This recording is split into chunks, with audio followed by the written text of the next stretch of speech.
name is Elena, and I am joined by two incredibly talented creators, Alex and Paige. Thank you for being with us today. What a pleasure to be in your company.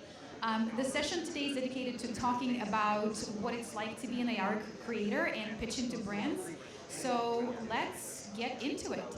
Um, so you guys, obviously you're no strangers, and many people in this community know you very, very well. Alex, you run a company called Mousepack out of New York City, and last year alone, you got to work with some incredible brands. You've made the infamous College Day football lens. You worked with the House of the Dragon, and you worked with the likes of Disney. So we're really stoked to have you here. We would love to learn more from you and just pick your brain. Paige, you have an unmistakable style when it comes to your AR creations. I think that as soon as I see a lens or AR experience online, I know that it's you. Like, your style is absolutely unmistakable. And last year alone, you've worked with artists like Coldplay and Bella Poarch, and you've worked with incredible cosmetics brands like the NYX Cosmetics, right? So let's get into the conversation around how it all started, what you've learned, and we just want to hear from you. What is it like to be you and work with the people that you work with? So let's take a step back and think of the first brand deal that you landed, or the first pitch that ended up, getting you a signed deal. Paige, do you remember the first deal you signed? Yes, actually, when I had first started, I started out as a hobby creator, just creating for passion, creating for myself, things that I always wanted to try on, different makeup looks I liked, maybe costumes and stuff like that. I tried to recreate characters, and out of nowhere, I got a message from L'Oreal to create something for their brand Cacharel. And they wanted to create something based off of a makeup look that I had already created, with makeup and stickers and stuff like that, but just replacing it with their campaign's color palette and some of the stickers from their campaign. So that for me was really cool, because it was like the first time I had ever worked with a brand like that, and I loved that it was based off of something I had already been doing. And so from that point forward, it kind of helped me kind of guide what I wanted to do in this space when I worked with brands, which is really do what I love and try to figure out a way to create things that I like for the brands in my own style. That's incredible. I think that to sit here and say that one of your first deals was with L'Oreal, that's truly, truly incredible. Congratulations. And particularly because they thought you out based on what they saw you create, and they loved, your style and your work. So, they came kind of knowing exactly what they're signing up for, right?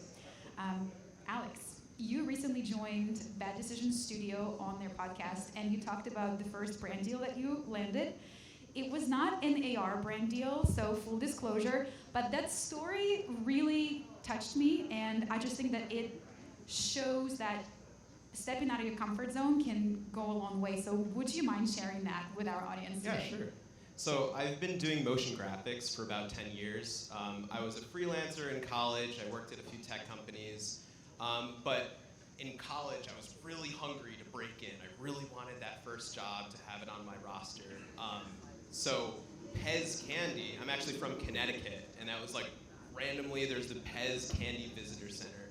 And I took their logo off the internet, and I downloaded it, and chopped it up, and animated it however thought it could work. And I messaged them on Facebook, and I'm like, what do you guys think about this? And it was like my first cold email, and it worked, and they loved it, and they're like, yeah, like, let's do more of these. And it helped me kind of figure out what a pitch process could be for cold pitching. I will say that I'm not sure if that works today as much as it did 10 years ago. But yeah, it's fun to be able to get out there and do the work beforehand and show them. And I think one of the takeaways here, right, is that if you have a vision for something that you think a brand could be doing, take a chance, come up with something that you think will be exciting, right? Especially because, I think that oftentimes cold emails on their own are just that, right? Like, we could do a marketing campaign for you, right? But it's very different when you receive a prototype, when instead of having to imagine what it would look like, the pitch already contains that, right? So stepping out of the comfort zone and, sending out that email. Cold emails are scary, right? It's really intimidating, but given a brand a vision of what could possibly happen, and even if they did not love it 100%, they could see a potential, right? And then you could start a conversation of, hey, we could change this, we could change that. This is how it could align with your strategy to reach more consumers, right? So I love that story. I hope that you guys will walk away feeling empowered to reach out to people. Maybe, cold emails and outreach is not what you dream of. Nobody does, but take a chance. You never know, it might land you a gig.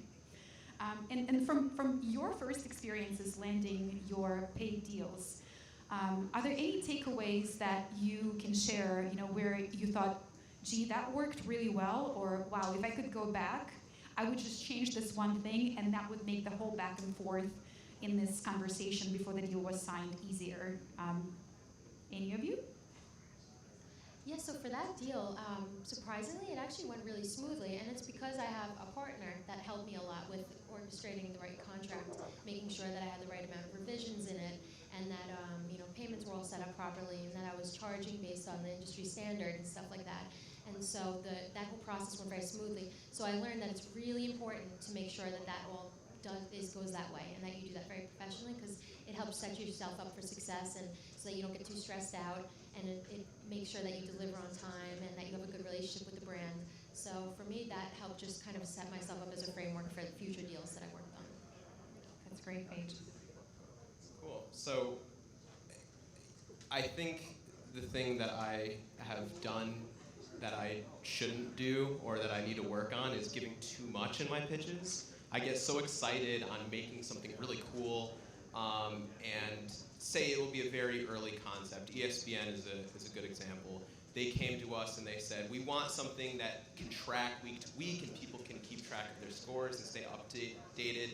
But beyond that, there wasn't really a clear vision of what it could be. Maybe it's mascot heads, maybe it's little images on the cheeks, maybe it's physics objects that rain down. So what we did well was we showed a variety of different options that we could do early on and sketches for different paths. That way we didn't dive too deep into any one path, and I think that's something that the pitch process really helps with. And when I say pitch process, I'm mainly referring to the prototyping process very early on in a project. When someone comes to you, but you haven't necessarily landed the deal yet, being able to show quick, rapid iterations has been very successful for us.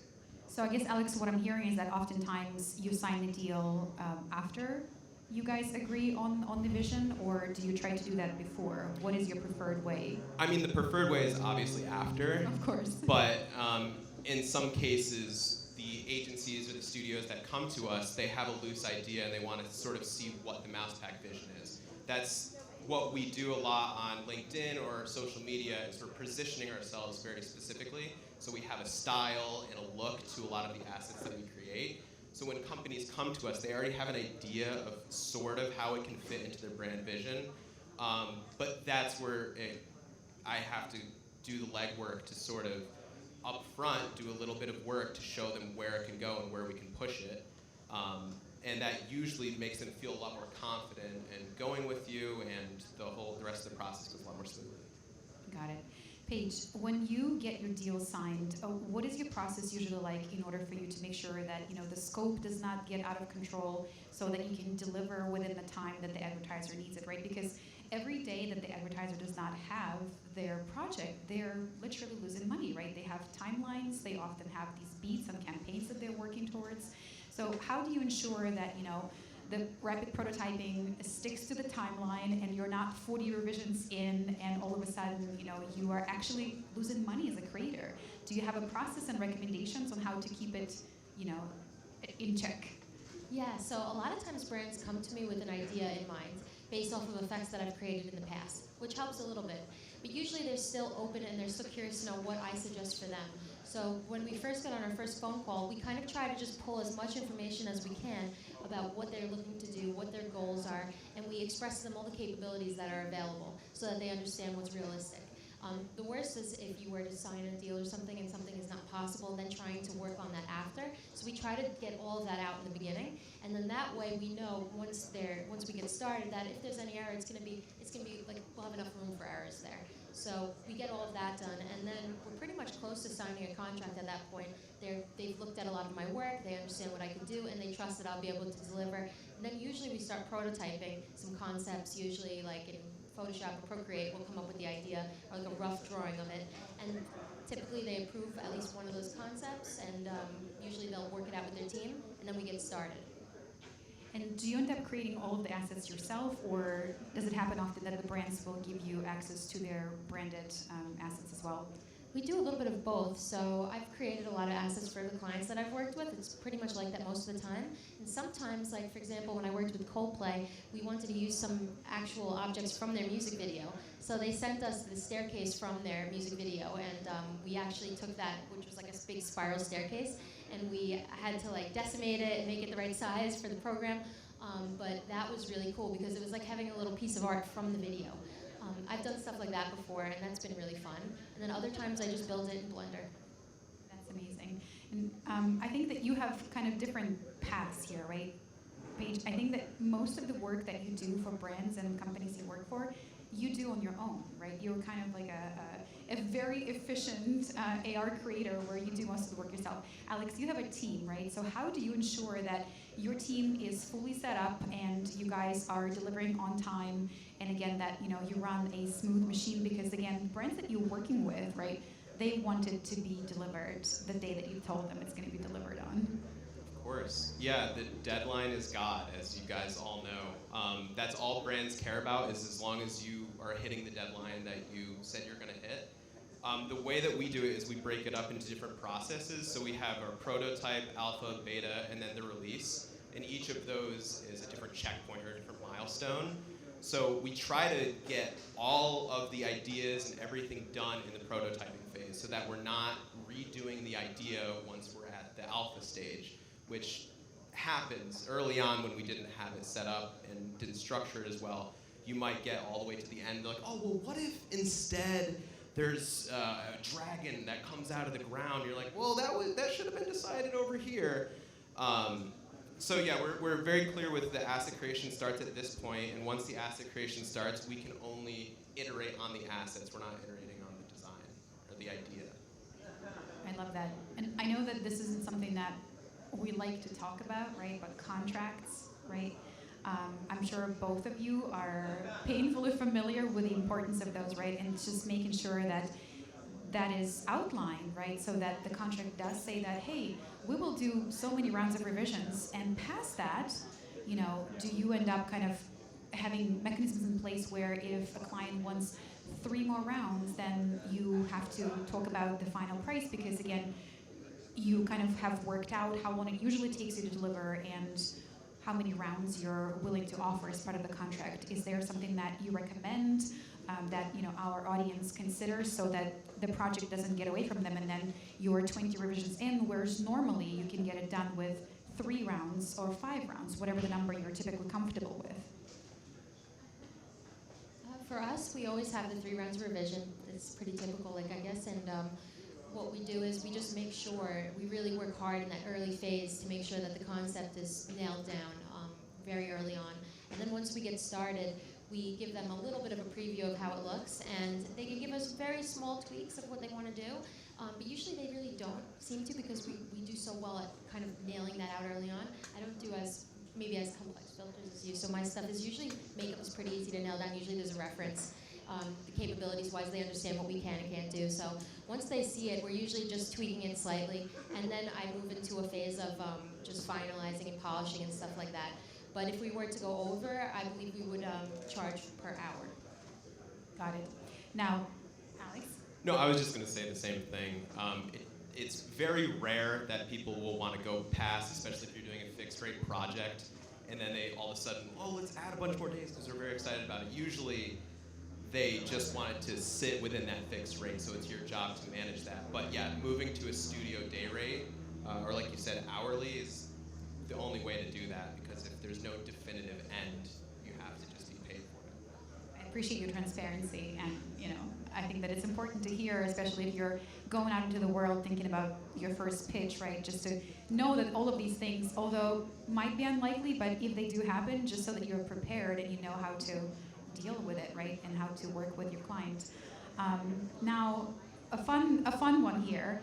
What is your favorite AR pitch story? And maybe something that you didn't think you were going to land, but you landed, that you could share. I know that some of the projects you guys do, you probably aren't able to talk about, but something that you can share with us, would love to hear.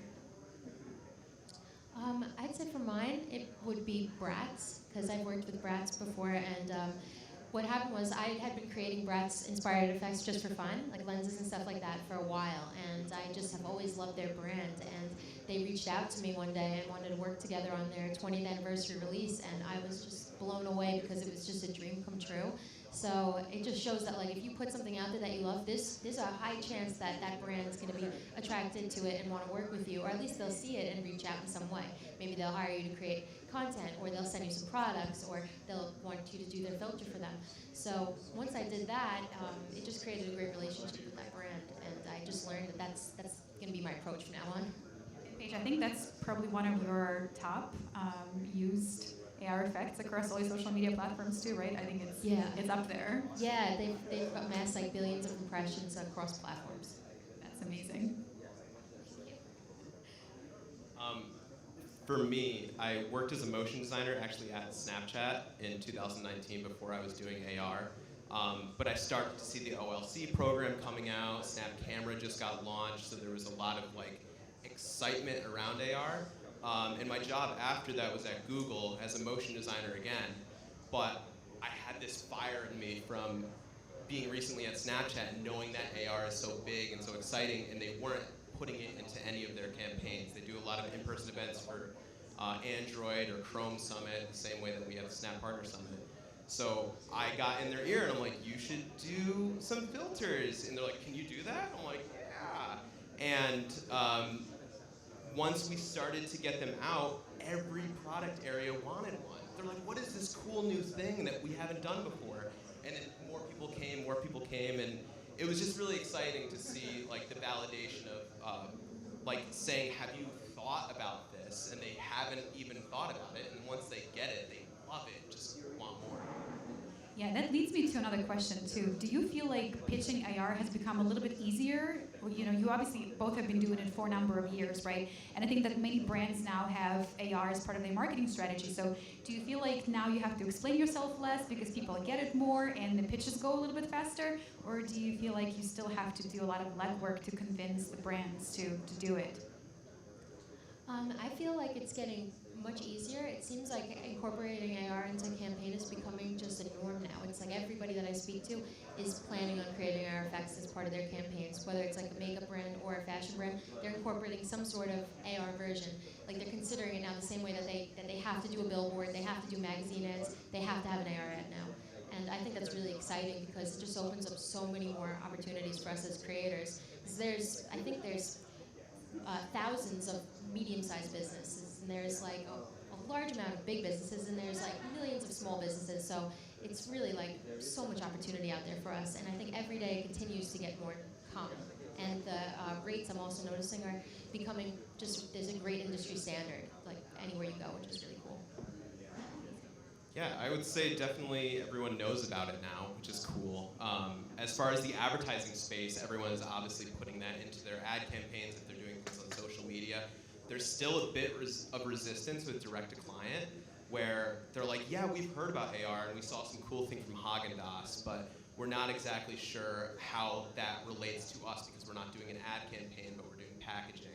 So I would say that the door is definitely open, the foot in the door is there, but there's still a bit of convincing to do for direct-to-client people to really convince them that it's worth the ROI.